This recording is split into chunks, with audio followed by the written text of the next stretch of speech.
Donc vous allez ouvrir le document d'hier, la dernière version.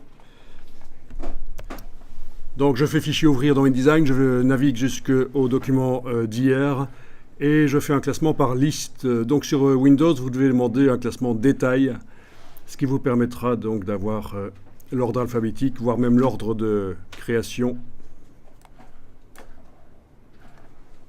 C'est quand même plus facile pour s'y retrouver comme ça. Sur le Mac, je conseille toujours d'être en affichage par liste et de temps en temps par icône. Donc on avait créé un document qui s'appelle colonne bloc. Donc ceux qui ont du texte mettent le curseur texte n'importe où sur une page, font CTRL A, CTRL A, commande A sur le Mac, CTRL A sur le PC pour sélectionner tout le texte, touche suppression, et puis on va supprimer les pages de 2 jusqu'à 16. Donc clic sur la page 2, majuscule clic sur la page 16, petite corbeille ici.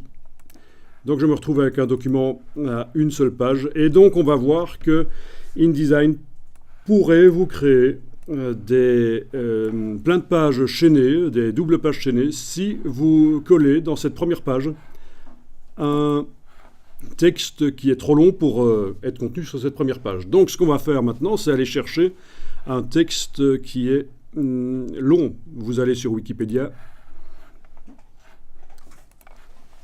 Par exemple ici. Donc dans Google, je vais taper Wikipédia. Wikipédia, et qu'est-ce qu'on avait pris oui, j'avais pris un truc sur la Lune, mais taper n'importe quoi, un sujet assez vaste en fait. Hein. Donc, voilà. Lune, c'est juste un exemple. Je sais que dans cet article-là, je vais avoir plein de paragraphes. Donc, je commence après la table des matières ici. Alors c'est juste un exemple, bien entendu, le texte pourrait venir de n'importe où. Ça pourrait être un texte que vous avez tapé dans un autre logiciel, dans Word, et vous le copiez-collez de Word à InDesign.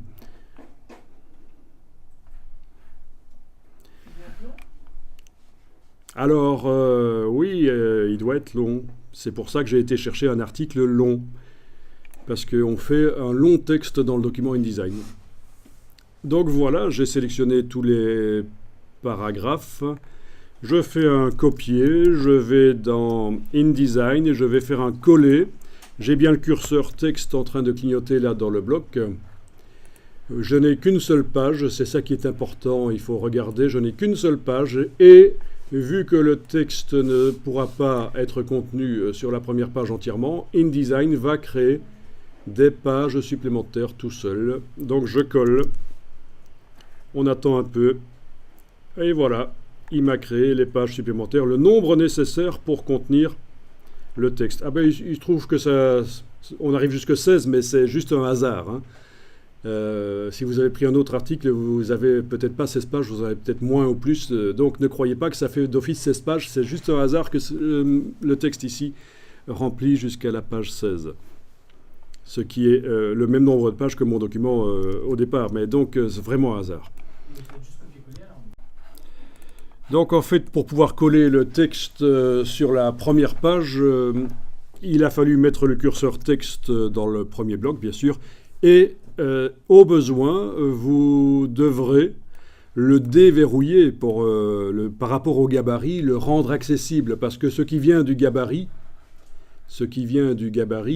est normalement inaccessible, et donc c'est avec la flèche noire et CTRL majuscule sur le PC, commande majuscule sur le Mac, on déverrouille le bloc de manière à pouvoir mettre le curseur texte dedans et coller le texte au moins dans le premier bloc du chaînage.